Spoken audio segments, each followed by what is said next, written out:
name is Marco Volpe of Marco's Vino and Spirits.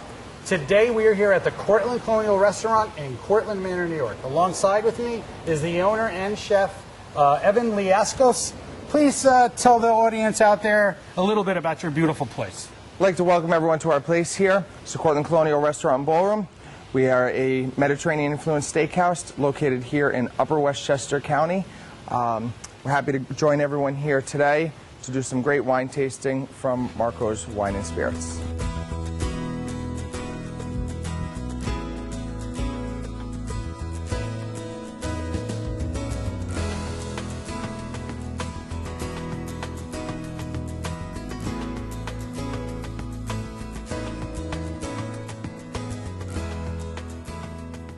Okay, and also, thanks to you guys out there who voted. The name of my new wine show is Marco's Wine 1-1, okay? Today we're going to review a couple of wines from $13 to $23, great summer wines for the summer. We're going to have 2 whites, 2 reds, 1 Italian dessert wine that's out of this world. It's the Claret Lambrusco. To get things going today, we're going to start off with Pine Ridge White. It's a beautiful blend of Chenin Blanc and Viognier out of California. Okay, the one note thing about this wine, it's crisp, it's clean, loaded with a lot of fruit, and today's panel is going to judge and discuss about the wine itself also. So we have 2 whites, 2 reds on display, and we're going to get right into it.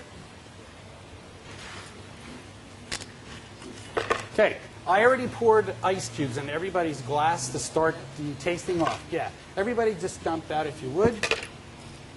Give it a little rinse, dump down into the bucket, just to cleanse and rinse out some of the water residue.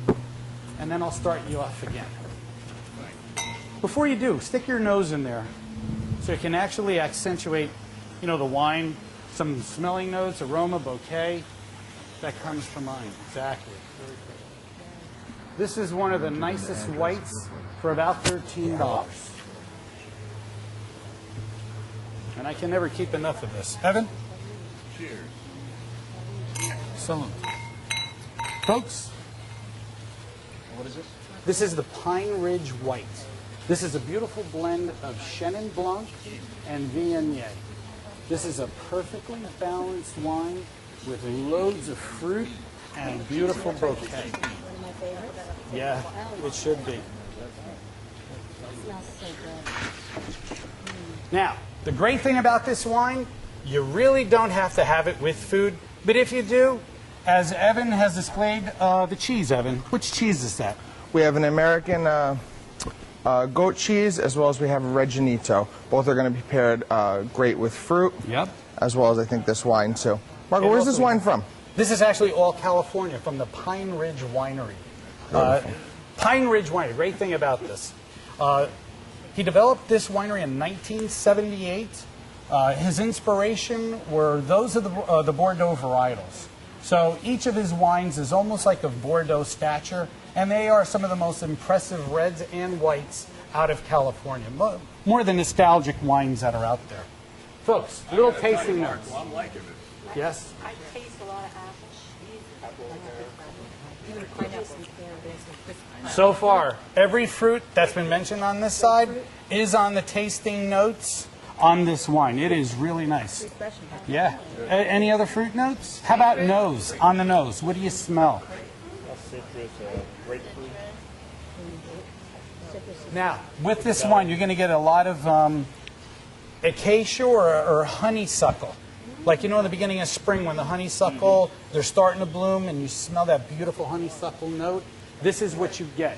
Also, candied apple you may get on that also. I've had some women come in and go, what's that candy apple wine? It's a white one. And it's probably the Pine Ridge. And they said, yeah, that's the label. Now, Evan, roasted peppers. Yeah, we actually have a fresh mozzarella caprese salad, some tomatoes, some fresh mozzarella. With this wine also, roasted peppers. This is the perfect accompaniment with this wine because the roasted peppers get sweeter, correct?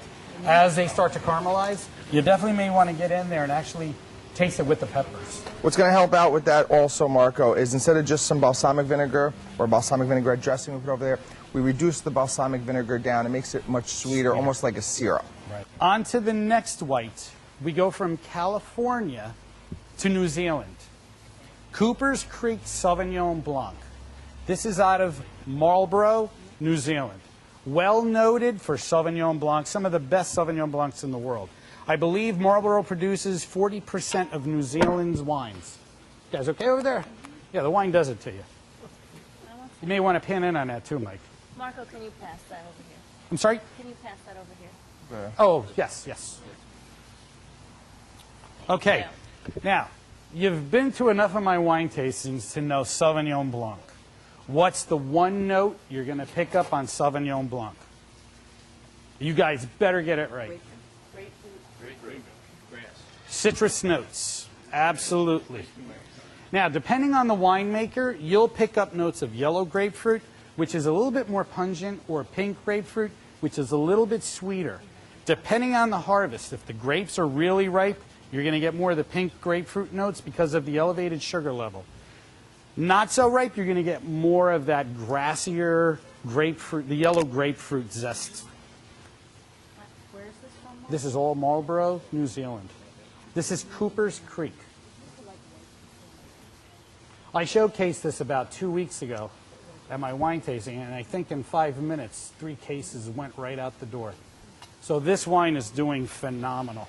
Folks, Evan? In a few more weeks, guys, when we start getting some local tomatoes, that dish all of a sudden just pops. We have a garden out back. Started off with about 150 tomato plants this year, so I got a couple small tomatoes, a lot of buds right now.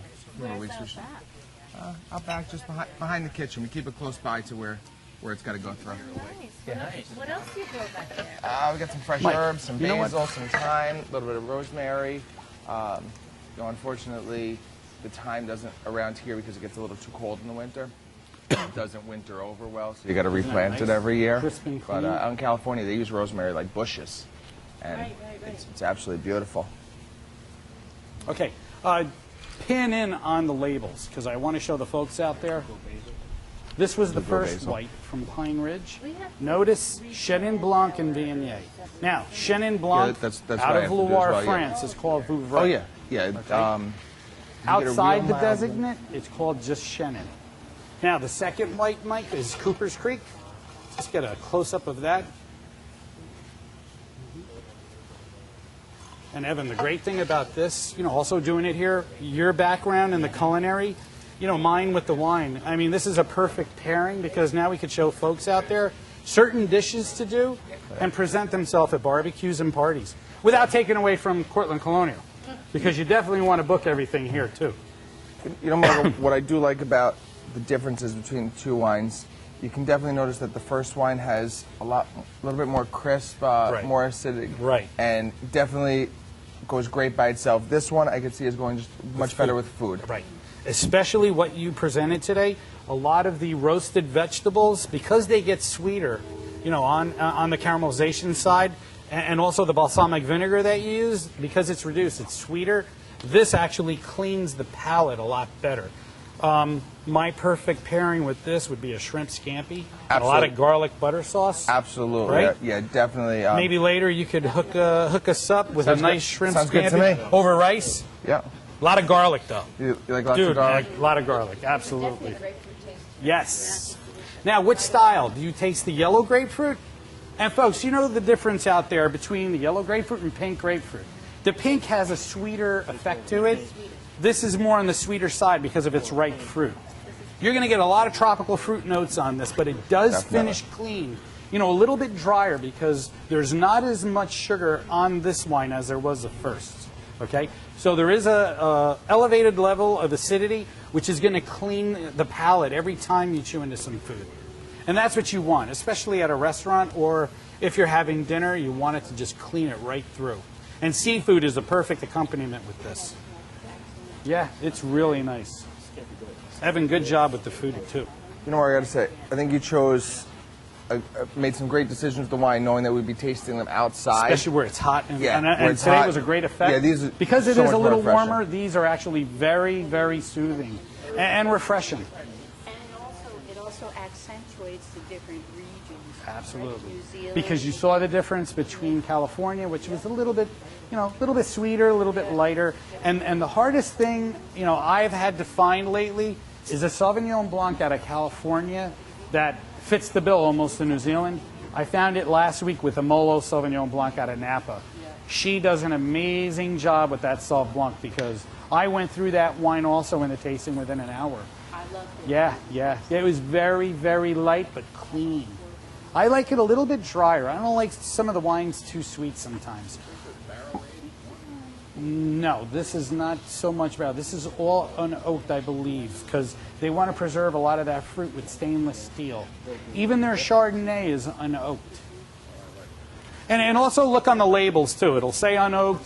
It'll say, stainless steel vats on the back. But you want to keep it nice and clean, especially the whites, the lighter whites for the summer. Because of heat outside also, okay? If you're at a barbecue, you're outside, and it's a long day, and you just want to sit back and relax. With your reds, and I recommend this to all my customers, I just put the reds on a bed of ice just to cool off a little bit. You want to take the edge off of your reds a little bit. The best way to do it is put it on ice for about a half an hour, and what it's going to do is it's going to reduce the acidity on the wine. It's going to take the heat off, and when I mean heat, the alcohol is going to be profound. You don't want that on the reds, okay? What's going to happen is your tongue is going to get heated in a sense because there's too much alcohol, there's not enough fruit. So to reduce the heat, you want to cool it off a little bit. It's going to bring more of the fruit forward on the wines, especially the reds. You don't want to mask it completely by submersing it in ice. You just want to keep it on top of the ice for a couple minutes to a half hour and then enjoy. Always lay it down on the ice also, because if it's 105 outside and you still like drinking reds, just keep it on the bed of ice. It'll cool it down. What would be the proper temperature to serve the red? Your chiller is at 55 degrees where it should be, but it's too cold. It's masked. You're not going to get a lot of fruit. You're not going to get a lot of notes on it. Just take it out of the bottle, let it temper for about 15, 20 minutes, but also always keep it on ice. I like to keep my reds on ice. It's more accommodating to the palate because your tongue's telling you, wow, it's cool, it's nice, and I still love drinking reds as opposed to white. I get a lot of customers, they drink reds. They don't care how hot it is, but I tell them, chill a little bit. It's going to mask it. It's going to make it very approachable. All right? So the first wine we're going to do today on the red side is the Donati Claret. Now, Claret, does anybody know the origins of Claret? It's an English term, British term, defining the Bordeaux style. Now, Bordeaux style, how many compositions of grapes are in there? 4 to 5. Okay? You're thinking of Chateauneuf. That's up to 13. Okay? Claret can have up to 5. Does anybody know what they are? Can't remember. Come on, Donna, you know them. I know it's a C. Petite. And one more. Malbec. Yes. Cab, Cab Franc, Merlot, Petit Verdot, and Malbec.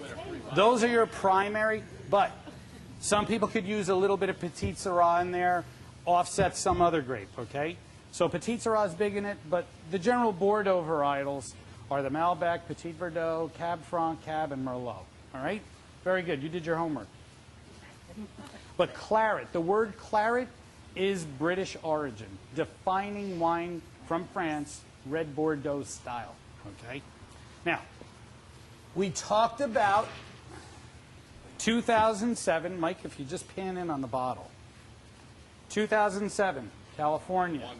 It is, in my eye, one of the best vintages to date. Everything that I've just about popped open from the 2007 vintage has been phenomenal. Now, in prior shows that we've done, we've talked about unfiltered, unfined. Does everybody know what that is? Unfiltered, obviously, it's not filtered. So you're going to have a lot of what? Sediment. Okay. Unfined. Okay.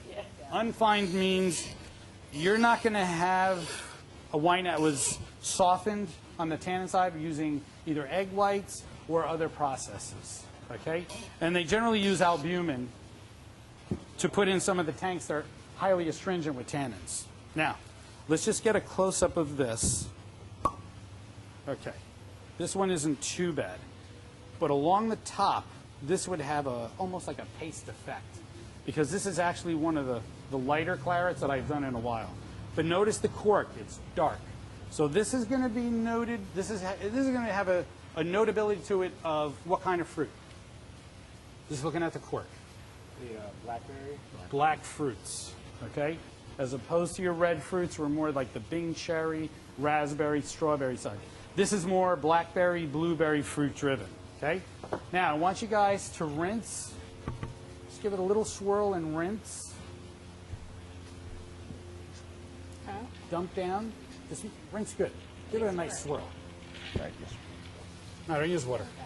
Don't use water. Nah, just use the wine. Give it a little rinse. Evan? Thank you. Rinse it out, dump it out. Slow. Pour your glasses out, guys. We'll start with you guys. So swirl it, dump it. Wow. Smell that wine. I can smell it from here. Oh, it smells delicious. Oh, and the sun came out. Pour this wine, the sun's like shining on us. Yep.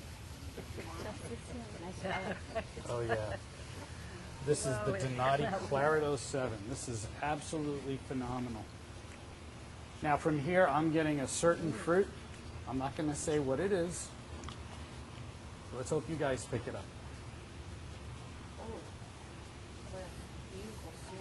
Yes. Cherries. That's the fruit, Doug. Okay, somebody said cherries. Absolutely cherries. This is one of the most cherry fruit-driven wines that I've ever had. I love this wine. It's so good. Let's give that a nice little swirl. Oh my God. Take a look at that. Don't you guys at home want to take a little sip? Yes. Saying, sip me, sip me. Now, the great thing about a claret or an unfiltered wine, you have a lot of flavors going on. You have a lot of things going on in your palate. One grape is taking you this way, one grape is taking you this way. What's the one thing you notice about this wine as you're sipping it and drinking it? What's the word I'm looking for? It begins with an S. Smooth. This is one of the smoothest wines out there. Okay, an unfiltered wine gives you, it's a full-bodied, rich, mouth-coating wine. It just tells you, I'm here, enjoy me. That's what I love about unfiltered wines. Their chewy factor. It's just rich, bold, and enjoyable. Evan, any other comments you have on this? You know what? It's got a nice finish on it. Yes, You know, it's very smooth. That's what everybody says about this particular wine. It's just smooth. Yeah, as you get to the end of Very this bottle, too, flavorful. the sediment that's on the bottom of the bottle is just Yeah, phenomenal. Lonnie also brought up a good point. Because I know you love I this love wine this too. wine. This is my favorite. This wine in particular, as you get to the end, it has so much dirt and mud and sediment. It's just delicious. Even that. I mean, when it's in the glass and it looks like there's sand rimmed with wine in there, it's perfect. You don't necessarily want to keep that in between your gums and lips because it will give this little bitterness to it. So try to avoid it. And the way to do it is, as you get to the end, just pour it slowly. When you start to see the sediment come through, stop. An aerator with the stainless steel trap is another way to alleviating that problem because you can just pour the whole bottle right through the strainer into the decanter. All right? I would have opted for like pouring it on a cracker. You could. You make like your little spread. There's nothing wrong with that. Actually, one of my customers, when we did the Camus, remember we did the special select? Kevin. He actually took the paste and stuck it in between his gums. He said he was going to go to bed at night just dreaming about Camus, which is a beautiful thing also. What are you guys picking up? Julie, I know you're not a red wine drinker, but how do you like this I wine? like this. It is smooth for me. Yes. Yeah, Julie is our I'm a dessert wine connoisseur, which we have one bottle at the end I think is right up her alley. I like this Yeah, I'm Evan, more- what would you pair this with? Now, knowing that there's predominantly Merlot in this, Cab Franc, and a little bit of Petit Syrah, what would you pair this with? I'm definitely thinking grilled steaks. You know, definitely grilled steaks. If you're thinking summertime, you can even throw vegetables on the grill. You know, that'll be great. Think some grilled asparagus. You know, some people don't do it often enough. If you really want to add some sweetness into it, maybe cut that slight little bit of bitterness that you say people might get. Get some nice ripe peaches. You know, maybe in July. Throw them on the grill. Pair them with the steak. Make sure you got some good salt and pepper on the I'm steak. getting hungry. I think we should just try that every one night. Just do whatever he says. Yeah. But like I said, Oh, yeah. any other comments about this wine? Do you notice like the different fruit flavors that start to develop? I get a little cola at the end of this.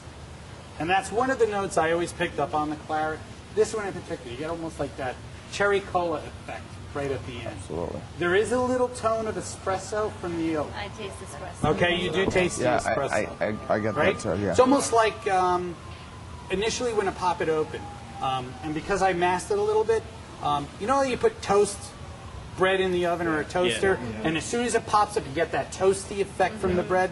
You'll get that on the Donati up front, but then all of a sudden, about 5 minutes later, it just dissipates. That's when the black cherry hits you. That's when, you know, the other notes hit you. That's what I love about Claret. There's so many varietals in there that Absolutely. you don't know what you're tasting 15 minutes to 15 minutes. Marco, what is the predominant grape in this class? Merlot. Merlot. Yeah. I believe it's like 78% Merlot. Same question I was going to ask. Yeah. What about the soil in this? This soil is loamy. It's more gravelly, so you're going to get more of like that clean mineral backbone to it. That's what I love about the Pacines. And that's within like a Paso or San Benito or Monterey area. Okay. When are we going to do our wine trip, Mark? Before we even get there, we're going to do that sometime in October because I want you guys to be part of the harvest, where we can actually go out into the vineyards and pick. And then we're going to have Mike come in with the cameras. We're going to go into the factory and show everybody how wine is actually processed. So this is all in the play. That'll be sometime in October. But before we do anything, I think we're going to do a couple of wine trips, maybe up and down the New York State somewhere. That sounds Yeah. Great. Yeah, I already called about 3 wineries. Two already said yes. The other one is still on the fence whether or not with, you know, liability and everything else. Especially, you know, whatever cast of characters I This bring. crowd, yeah. Would there also be a riverboat? Did you call it Millbrook? No, I didn't call Millbrook. So we should do a bus. I should because one of my understudies actually made wine there, the Tokai. Did you talk to anyone in Warwick Valley? No, we're actually going way up the line, like to Hazlitt. What I like about Warwick Valley is that they also make some great liqueurs as well. Yeah. I've never had their food, but you know, I stopped Are you coming with us? tasting alcohol. You're twisting my arm, Marker. Really, twisting my arm. I give You up. know what? I We're give gonna up. have, now, you guys out there, you had it from his lips. He's going to come with us. Mark, would there also be a riverboat? The riverboat tour, I think we're doing one in 2 weeks with one of my other vendors. I'm going to see how we could do that one because I'd love to do a riverboat tour up and down the That'd be Hudson awesome. with a nice wine tasting. Yeah. Okay. What's this wine called? Now this is new. This is called the Metler. 6 years ago when I opened, I brought the 04 cab from this family into the store, and the rest is history. This is the Old Vine Zin. This is the 2009 vintage. Now, this is one of the most full-bodied Zins out there for about $23 a bottle. You want to talk about blueberry and blackberry jam spice? This is it. But it's well-rounded with the oak aging about 2 years, and you'll definitely pick up that vanilla note. This is jammy, rich, spicy. Now, You smell the oak right off. oh, the oak is definitely present. The Metler series is probably one of the best, most consistent wineries out there. They make a Petit Syrah, a cab, which is beautiful. And the Zin is one of the most steady. It's one of the steadiest out there. Now, what's the one fruit you definitely pick up in this? Come on, guys. Red Zin. Raisin. That's just how it's produced. Raisin's a good one. I'm looking for a certain B word. Blackberry. Yeah, blackberry. You get blackberry. You're going to get blackberry, some blueberry, because after a while, when this starts to oxidize, as you're vortexing the wine in your glass, air is being sucked right into the middle of this, and it's sweetening the wine as we swirl. Okay? Sure. Okay? Margaret, Give this about 5 more minutes. I was going to say, Margaret, how do you feel about, almost decanting this wine and putting it into a decant? You do on this side, because the great thing about Zins, and this is like pros and cons. Right up front, you're going to get alcohol because it's close to 16%. Okay? So once that initial alcohol blows off, the wine's going to get sweeter. As Evan said, a lot of the reds today should have been decanted. Okay? But we only have a certain amount of time to do this on the show. Everybody's already, I think the last couple of shows we did, we talked about decanting. So that's first and foremost, okay? But like I said, if you're at a barbecue and you don't have access, to a decanter, pour it in your glass, just continuously swirl. It will develop, it will oxidize, it will get sweeter. There's also that balance of making sure that people don't just decant it and leave it out in the sun. Right. And, It'll heat. and let it get too hot, and you're not doing any benefit either. And the best way to do it, decant it, put it on a bed of ice. Exactly. Okay, folks? That's the best way to do it.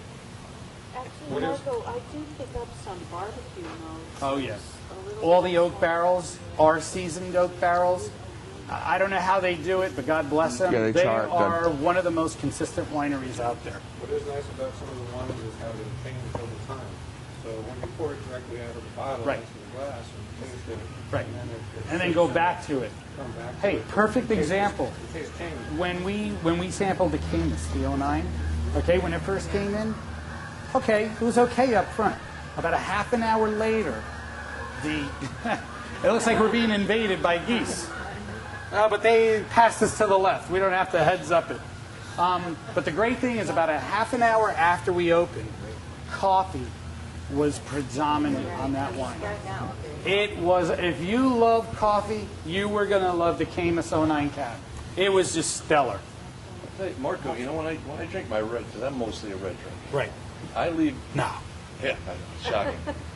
But I leave the bottle in the house in the air conditioning. I never actually take it outside, so it never gets hot Yeah. sitting in the sun. Yeah, but I'm just saying, let's say you're at a barbecue. Right. You know what I mean? Some people have like a bar set up. I'm not going to say the certain wines that are out there because I don't consider them wines to begin with. Right. But if you're going to take caliber wines like this, Yeah. put it outside, make too sure hot. it's iced. Sure. Because you know what? Within a matter of 15 minutes, it's going to get heated. Right. You know what? You may leave it for Evan for a marinated for a pork dish or something. Yeah. Now, we talked about red Zin.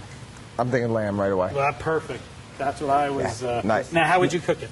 How would you present it? I'm thinking either some roasted rack of lamb. You can either roast it whole or cut into small chops, marinate it, little olive oil, salt and pepper. And then just... boom. And just right on there, make some lamb lollipops. Perfect. Yeah. Yeah, we're going to invite some of the audience over to Evan's restaurant for free. Come on down and try his lamb chops. In wintertime, when you're inside, Yeah. I'm thinking braised lamb dishes, lamb shanks, little lamb ossobuco. This is a perfect marriage, Evan. We'll be here. Cheers. Salud. Salud, everyone. Marco, is there red currants in this? Well, this is loaded with probably black currant, but Cabernets are more noted for black currant fruit. It's another red wine I think I like. She really likes this. If you like the little sweeter, you're going to love a red Zin because it has more residual sugar than any other red wine out there. So folks out there, if you're going from a white, and you want to lead right into like a red, start off with the Pinot Noir, start off with the Gamay that makes Beaujolais. But if they're too light for you, go with the lighter style Zin because a red Zin has more residual sugar. I mean, when those grapes are picked, they're ripe, optimal, they're ready to go, they're sweet. That's why the alcohol content shoots through the roof. But They're perfectly balanced. And that perfect balance, okay, is noted in the glass. Actually, Evan, let me see if it'll... Absolutely. The legs. Yeah. Actually, Doug, let me just borrow your glass for a sec. And this is what I want to show folks at home. Okay? Look at the legs that start to line down the glass. They're perfectly apart. That's telling you that the wine to alcohol or the fruit to alcohol is perfectly balanced. Okay? Even this one. You'll start to see slight, there we go. See that perfect? They're like every 3/4 of an inch you're going to see a leg start to form. That's telling you that the balance is unbelievable. It's perfect. Doug, which was your glass? This one? That one. The one that's like nothing in it? You know, Mark, we're talking about people transitioning into from the real light reds to the heavier reds. Something that I tell my guests to try is when they're trying your heavier reds, your Merlots, your Zinfandels, try them with food the first time. Yeah. Sometimes if they're trying them without food, they might just seem a little too upfront, a little too rich and strong for them. Absolutely. But definitely if they try it with food, a good, well-seasoned steak. You know, not a hamburger. And like I said, folks, you know, when you come in, don't be afraid to ask me any questions. That's what I'm here for. You know, people just walk in the store. They don't notice any of the labels. You're not going to. I deal with a lot of small production wineries whose basic love and passion is producing some of the best wines in the world. Okay? These aren't mass marketed. The Donati only makes 3,000 cases of the Claret. Mettler probably along the same page. You know, I have plenty others. They only make 230 cases a year. How they remain in business, I have no idea. But the quality is excellent. I think we personally drank 50 cases of it. Yes, yeah, I think so. And they're affordable. And Mettler, too. And they're affordable. Yes. You would think That's the that they best would part. be- But don't be afraid to come in and ask me. Say, you know what, I'm looking for a little bit of sweeter. Most people, when they come in, they'll ask for a dry. Right off the bat, I know they're lying because they're guessing. You give them a dry, they come back and they go, ooh, that was bitter. That's a dry. If you like fruit, and then I tell them, do you like ice cream? Love ice cream. Do you like candy? I love candy. You want sweeter reds. You want sweeter wines. I will help you, but I just need a little information, that's all. Now, our last wine of the day is Lambrusco. So we're going to finish this evening off with a beautiful Lambrusco. It's an Italian, semi-sweet to sweeter, refreshing, cherry bubbly.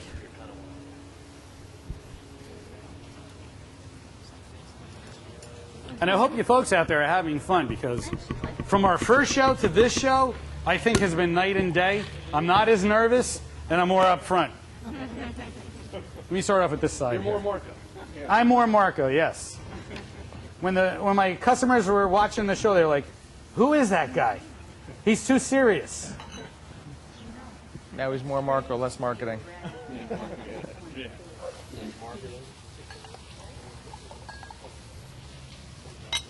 All right.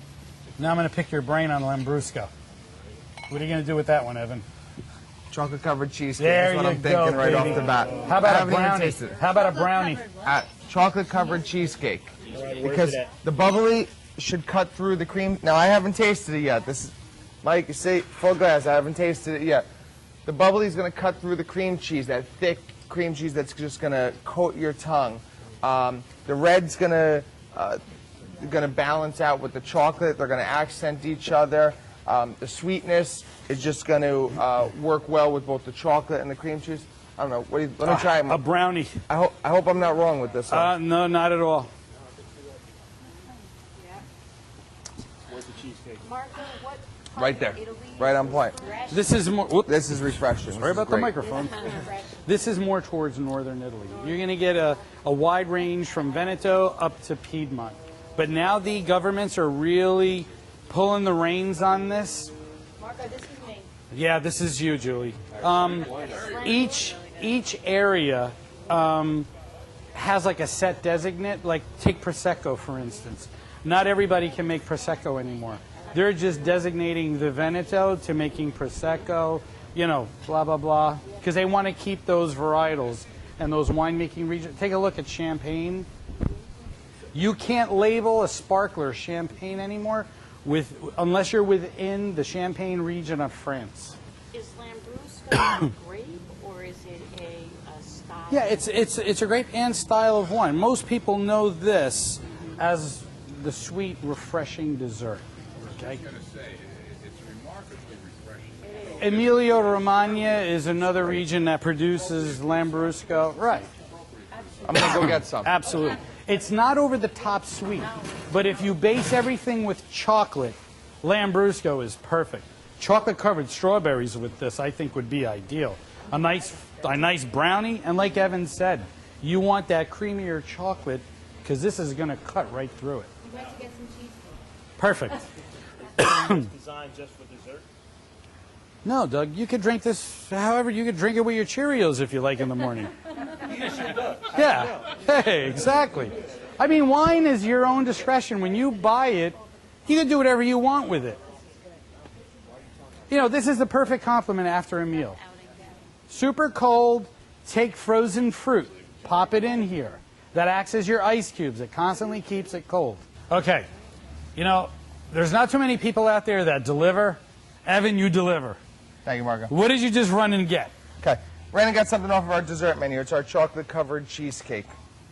Now, what I want everyone to do when they're trying this is take a bite of the cheesecake, make sure you get some chocolate in there as well.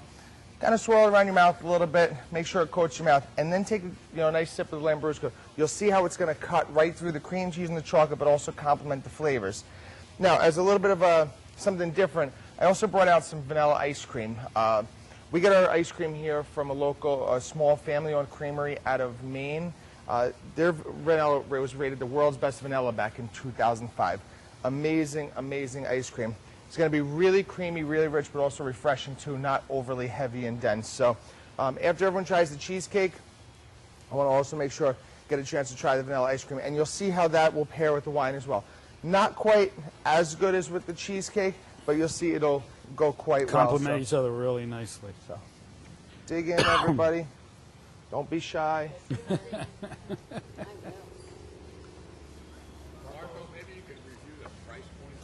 Sure. As soon as they're done stuffing their faces, actually while they're stuffing their faces, the Pine Ridge White, the first white we did, about $14. Cooper's Creek, same price point, about $14. The Mettler's Inn, $22. The Donati Claret, $22. The Lambrusco comes in at about $15 a bottle. Like I said, folks, wines under $25 for the summer that are going to do great at barbecues, whatever your endeavor is. And also dessert needs. We have the Lambrusco to take care of that. Now, as you're tasting, you notice normally you wouldn't think of cheesecake as something you'd have at a barbecue because, again, it's just going to coat your mouth and would seem so heavy and you'd have nothing to really cut it with. You have this Lambrusco, it's going to make cheesecake now a summertime dessert. Once again, I think we've mastered another beautiful show. Join me and the rest of my crew next time on a Sunday for Marco's Wine 1-1. Also, Evan Liaskos from Cortlandt Colonial Restaurant here in Cortlandt Manor. Salud a tutti quanti, grazie. Ciao.